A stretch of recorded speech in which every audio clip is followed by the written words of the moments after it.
morning, everyone. Let me thank you for joining me this morning, and let me thank NYU for hosting us for this conversation on the future of education in our city. They're at the forefront here at NYU, the forefront of higher education, not just in New York City, but nationally as well. And I'd also like to thank the many people who helped advise me on education policy, especially the chairperson of my campaign, the Chancellor of the New York State Board of Regents, Merrill Tisch. As a product of New York City public schools, I know firsthand how great our schools can be. As the son of a teacher, I know exactly how hard our educators work each and every day. As I travel the city, I hear some harsh criticisms. Parents feel shut out, teachers feel demonized, schools closed, and too many neighborhood classrooms have been turned into test prep centers. What's most frustrating? With all the attention given to education, we've only seen incremental improvement. The achievement gap in both math and English between white and black students, grades 3 through 8, stands at more than 30%. And in 2010, only 13% of graduating black and Latino students were prepared to do well in college. 13%. This is a city of immigrants. Hardworking people from across the world want to come to New York for opportunity and our promise. They're providing us with their lifeblood, and yet our system continues to leave English language learners behind. Let me be clear. This will end in a Thompson administration. I don't want to be an education mayor, and I know that the current mayor has talked about that often. I want New York City to be an education city. The value of higher quality school system inspires students and parents and teachers. It also changes communities. School success means professional and economic opportunity, better jobs, and stronger families. An education city means having a great public school system, but it's also about a virtuous cycle from strong family to great school to bright future to good paying job to strong family and back around again. We can be that city. We just set our minds to it. To get there, we need leadership that leads from the front, not one that criticizes from behind. I will be that kind of leader. I'll work with parents, teachers, principals, labor leaders, education reformers, business leaders, and everybody else who has a stake in the future of this city. I'll make the bold changes to our schools we need to realize the promise to our children. To do that, the Thompson administration will place renewed focus on early childhood education, align school curriculum with the Common Core and college and career readiness. My vision includes a pre-K to college-ready track where each lesson builds on the prior lesson, each semester on the prior semester, each grade on the prior grade. Build a schools to job pipeline with multiple pathways to graduation. Promote innovation. I reward educators leading innovative, effective ideas and share those ideas across the school system. We're going to train, promote, and reward great teachers. And I'm going to demand transparency and accountability. I have an eye towards finding problems and fixing them, not finger pointing. Under Mayor Bloomberg, New York has substituted statistical analysis for success. But listen to parents and teachers and community leaders, and you know things aren't working. Even the scores tell us that their policies aren't working.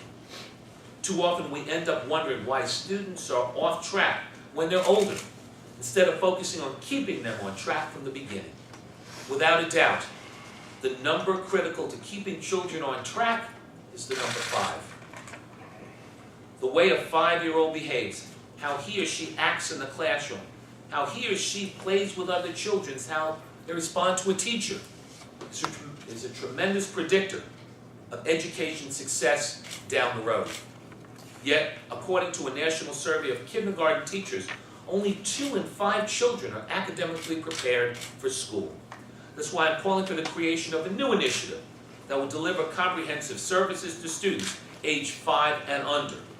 Using the United Way's Success for 6 program as a model, will provide behavioral support for kindergarten success. Some lessons will be simple. teaching children to play well with other children, introducing them to the alphabet and numbers, and allowing them to explore new games and activities. That's the first step. We'll also work with families to understand the comprehensive support that young students need to be successful in school. Every parent, even experienced parents, can learn. I'll expand community learning schools to provide the kind of holistic counseling, tutoring, and youth development that will help our kids. We'll focus on making sure children have the support system they need, from the family if possible, but from the school and community if not. Most important, our initiative will identify very early on who needs additional help, and we'll provide that help. We can pair this initiative with an expansion of our pre-K system to ensure that the highest need students start school at a younger age.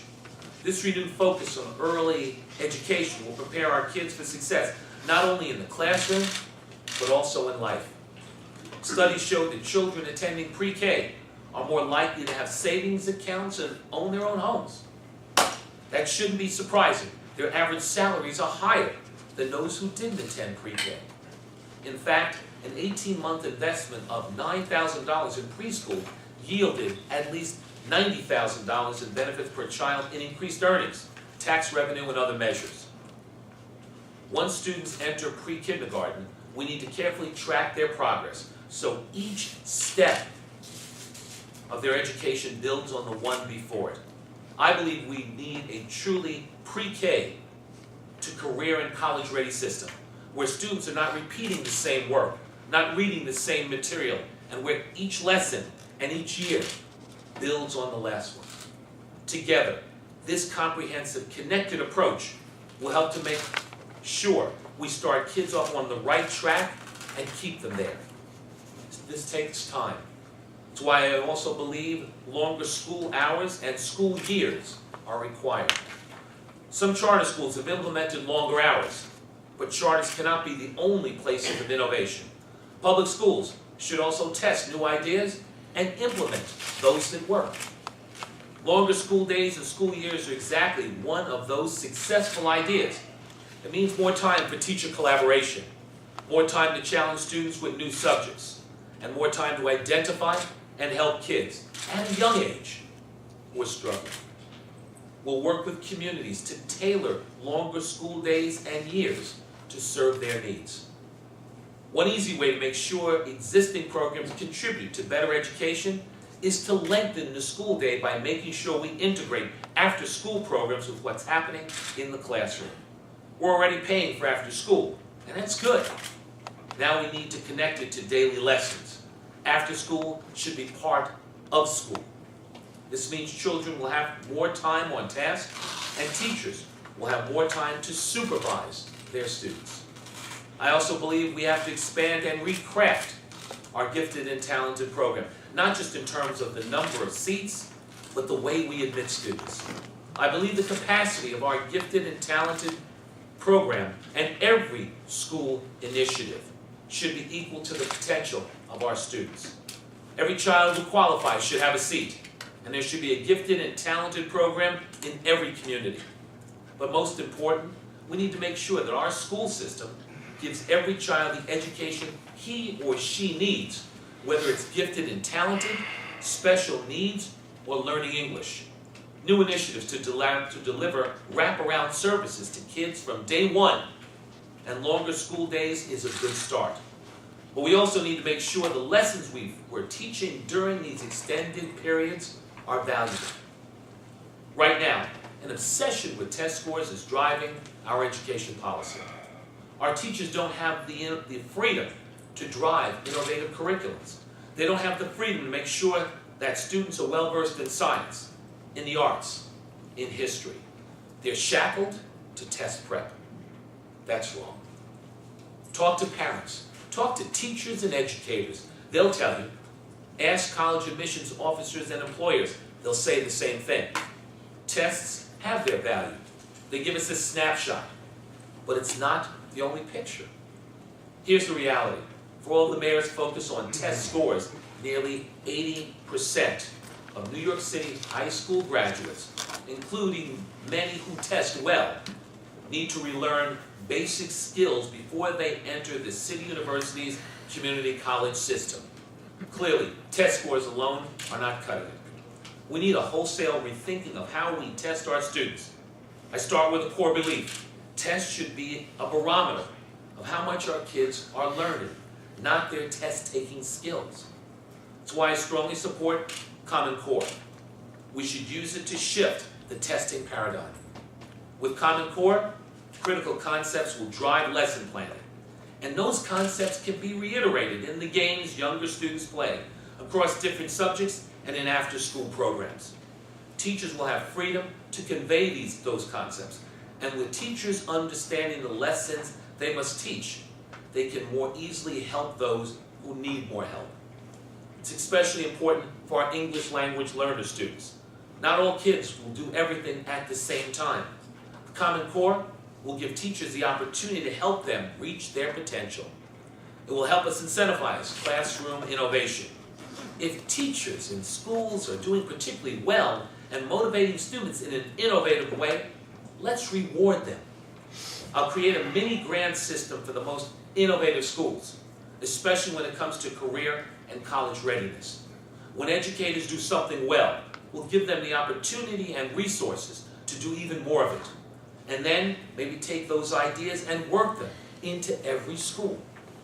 As mayor, I'll work with parents and teachers to advance an innovative curriculum, one that puts arts and music and reading and science back into the classroom. One that gives students incentives to think longer and harder about the subjects that they're learning. It's common sense. A better curriculum in the classroom will translate into more learning. And yes, we'll likely have stronger test results. But learning, not scores, will be our focus. That's what good curriculums do. Energize students, support great teachers, and lead to better results. A new focus on the Common Core, however, requires strong, well-versed teachers in the classroom. They need more and better support. As mayor, I'm going to deliver that support. We'll create a real career ladder. I'll lead efforts to identify our strongest, most effective teachers, especially in math and science, and put them to work guiding first-time teachers.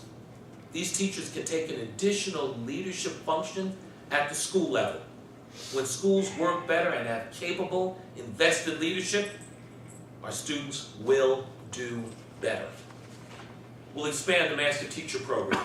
This will place senior-level teachers in schools across the city and help guide curriculum creation and professional development.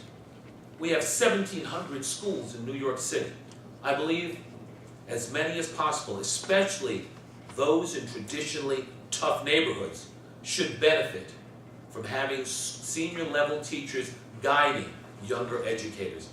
And we should reward the most effective teachers who take on this extra responsibility. They're doing more work and taking on a higher level challenge. They deserve to be compensated for it. I strongly believe we need to restore funding for teacher centers, where we can hone teacher skills in areas aligned to the Common Core. We'll help them become even better teachers. We need to have a centralized training resource for our teachers to go to. By keeping them involved in their own professional development, we'll drive energetic classrooms across the city. Together, we'll inspire students and parents and teachers alike. But realigning our curriculum only gets us so far. We must show students a clearer connection between the classroom and a career. That's why I'll create a new jobs pipeline between private business and public schools. You travel to Dumbo or Long Island City or the financial district, and the changes are clear. New York City is becoming a technological and development hub. That progress will mean jobs, good-paying jobs, being created right here, right now. This is one area where I believe the mayor and the Department of Education deserve credit. Their efforts to expand high-quality, technical education in schools are commendable. As mayor, I'm going to make sure we're giving our students the skills to get those jobs. We should use the success in schools such as Pathways in Technology as a model. I'll expand that program to more schools, at least one in each and every borough. P-TECH is also a model partnership with IBM. It's clear. It's a clear school-to-job pipeline for our students. As mayor, I'll expand that pipeline. We'll identify and partner with business leaders in medicine, biotechnology, and engineering to give New York City students a direct path to a good job. I'll work to open more schools like the Academy for Software Engineering, where students don't just learn how to write computer code or engineer programs, they learn how to be innovators in their own right. By expanding these programs, we'll create multiple pathways to graduation. Students can do what they love in the city that they love. And on top of that, we can rework the way we think about college readiness. This administration has failed in its charge to have our high schoolers graduate ready to move on. One way to change that is to work with CUNY to expand the College Now program, so kids have access to college-level coursework before they even leave public schools.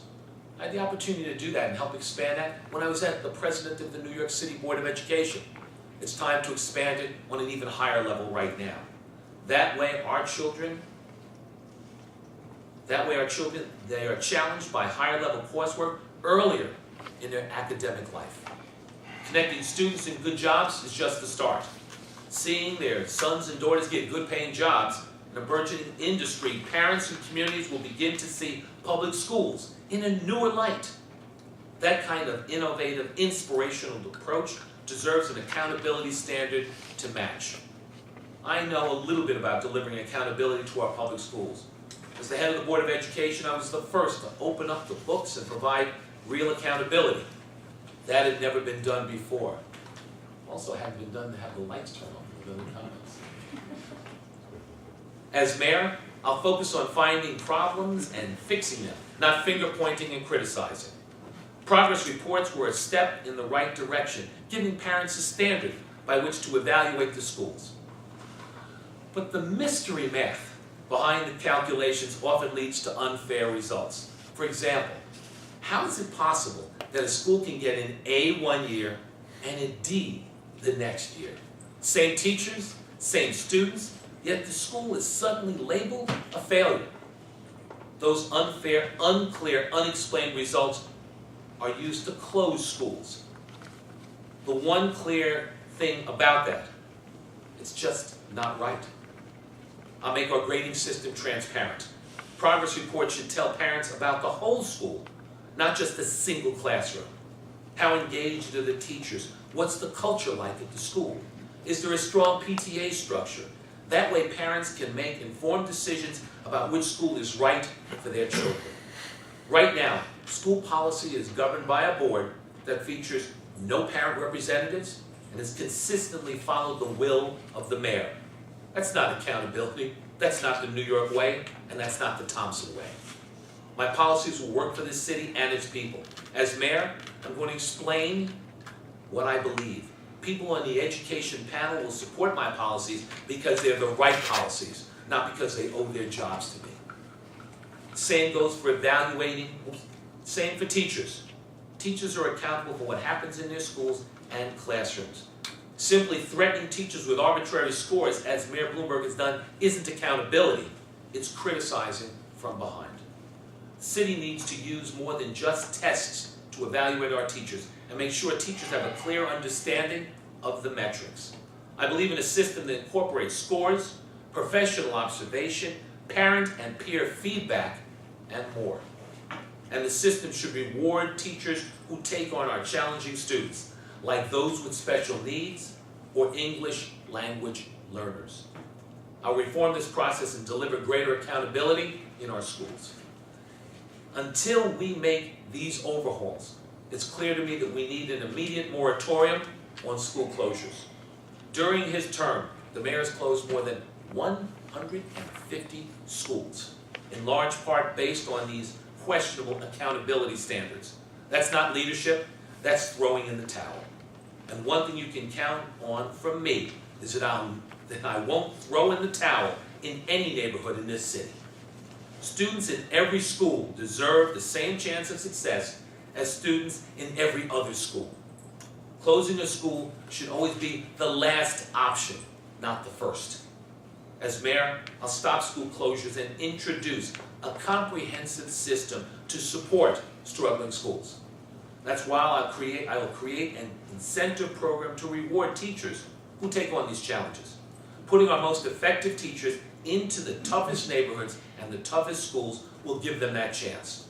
Our teaching corps is packed with people who want to lift up those who need it most. We should harness their energy. We can make those struggling schools exciting, vibrant places of learning again. In the neighborhoods that are traditionally shut out, where most of the students are Black and Hispanic, the sense of community, sense of school community has dwindled. I don't need to be the mayor to know that that is unacceptable. When I'm mayor, that'll end.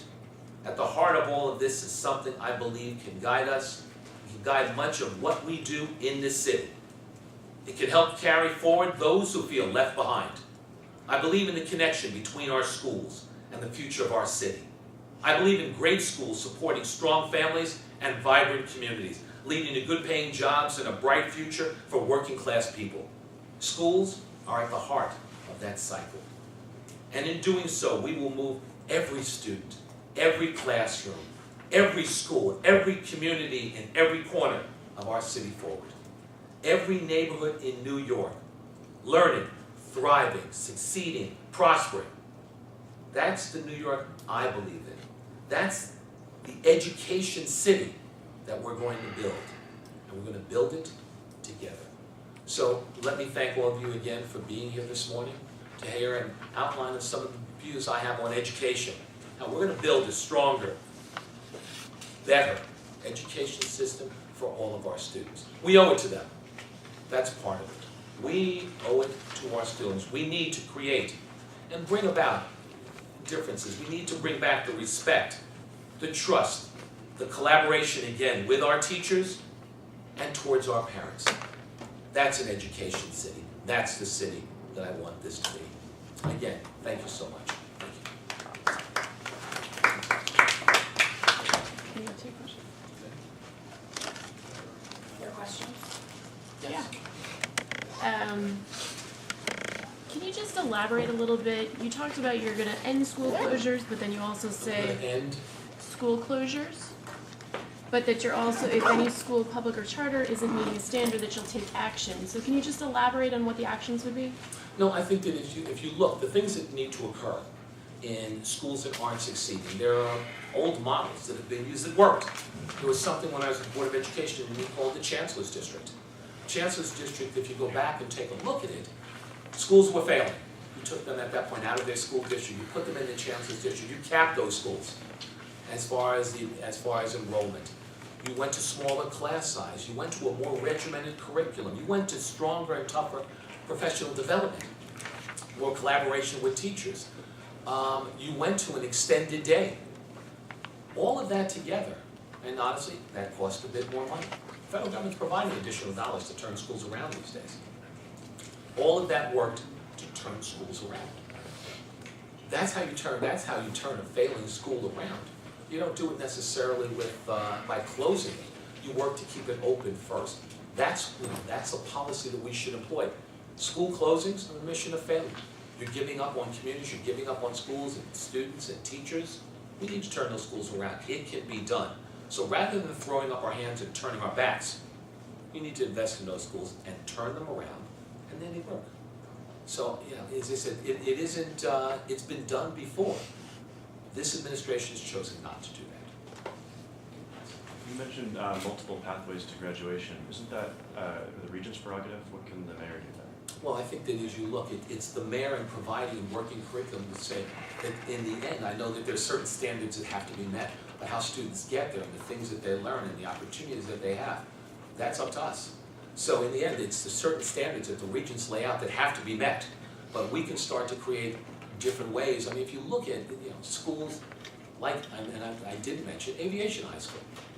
Those students there, they have a multiple pathway to graduation. They're pursuing a track that can lead in career and technical education and lead to a job as an airplane mechanic, or if you notice, those students still go to college in a higher percentage than a number of others. It's a different pathway, multiple pathways to be able to succeed, to either be able to go to college or to be able to go to the world, work with the skills that you need to succeed.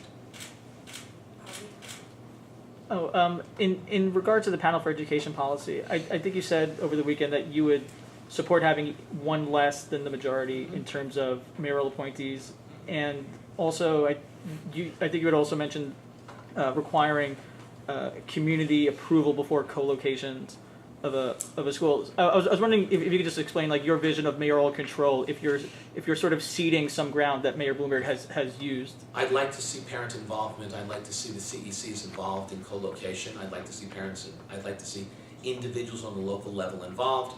I don't know in the end that I need to have a final sign-off. I want to have them involved in the planning. I want to have them involved in the discussion. I think that's the way that CECs are laid out right now. That makes sense.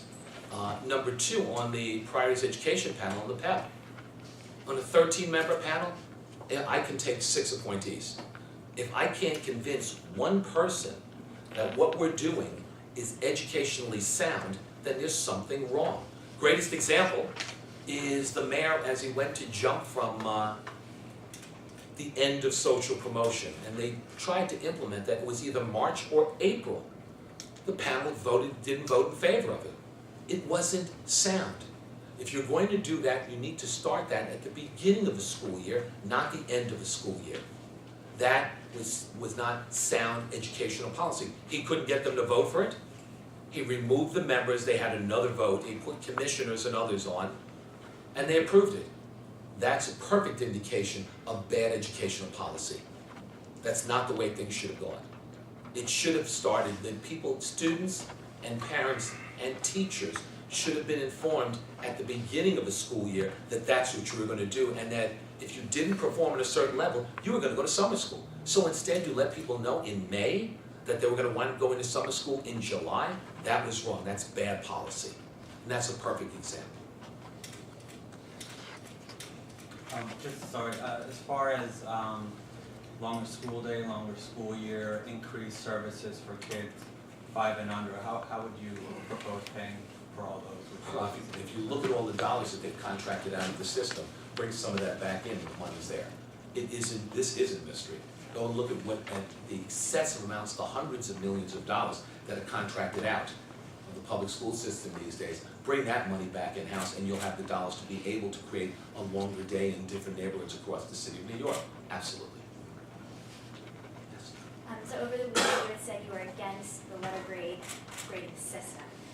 But today you're saying it was like a good step in the right direction. So are you against the system itself, or just the way the grades are actually I think that the calculated? letter grades have been both confusing, and what I've said here is they need to be, grading and talking about a school needs to be more comprehensive. It just isn't the school is an A or a B or a C. What goes on in the school?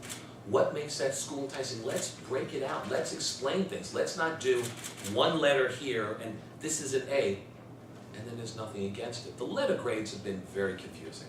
And as I think I pointed out over the weekend, I forget, was it 90-some-odd% of the schools in the year 2009, it just happened to be an election year, were graded A's? It was almost statistically impossible. It's clear that they were being manipulated. We need to stop them. We need to go into real explanation about what occurs in schools.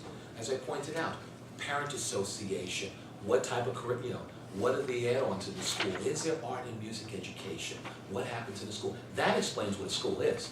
Not giving it an A or a B or a C. Let's do real explanations. So it isn't, what I'm basically saying is, let's get away from the simplicity of a mystery system. And let's do a real explanation of the school so parents can make informed decisions. Is it your vision that the mayoral control is a policy you would continue? I've said repeatedly that I support mayoral control. I support the extension of it. I think that right now, the reauthorization, which I believe comes up in 2015, is going to be tough. Parents, right now, legislators and others are disgusted. They have felt shut out and ignored. And if we don't make some tweaks, number one, and have a mayor who really leads and brings people and involves them in the school system, and parents and the public and others, we're going to have trouble with the reauthorization. I want to maintain mayoral control. I want to do it with some tweaks.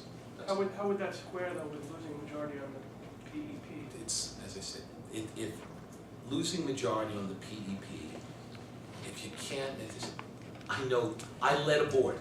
I led at times a fragmented board of 7 individuals, and I was almost always on educational issues, able to bring consensus about it and move them forward. It's not hard. You have to lead. You have to talk to people. You have to involve them in a discussion. You have to present real educational policy that will move things forward. Not punitive, let's try this, it sounds good or it'll make me look good. Let's do real educational issues and put them in front of a PEP. I can convince, a majority of the board, that's not gonna be a problem. We're gonna be able to move the thing forward. I've done it before. It's not hard if you lead. In a couple of places, you mentioned rewarding educators. You talk about financial rewards, and if so, how's that different from merit-based?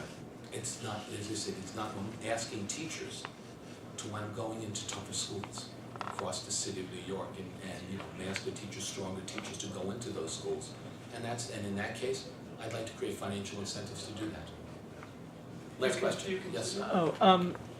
Over the weekend, City Council Speaker Christine Quinn said she'd wanted to see standardized testing used in a minimal way in terms of evaluating teachers, and that a teacher evaluation plan should have a sunset clause. I'm wondering if you agree with those two positions. Well, the one thing, in the sunset clause, number one, I think that you want to continue to look at multiple indicators when it comes to student achievement. Standardized testing just can't be the only way of viewing student achievement and being used for a number of different things. When it comes to, the second part of that was? The sunset clause. Should it?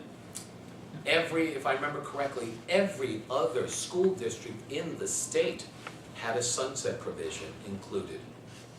Why New York City was different, why the mayor decided that there was something wrong with that, and I believe that State Department of Ed has indicated they had agreed to it earlier on. I don't understand, other than the fact that it was kind of digging his heels in and showing that he was tougher than everybody else. But I think that was a mistake. Yes, I'd support a sunset provision. Mr. Thompson, have you done any analysis, deep analysis on the waste you're talking about, like a money figure for all these costs you're? I think that, the one thing about it, it's hard to predict the cost. You look at things on a neighborhood by board. It's not a one size fits all. So you're looking at things in different neighborhoods and being done slightly differently. I'm not sure that we've attached a cost to that yet. Thank you, everybody. Thanks a lot.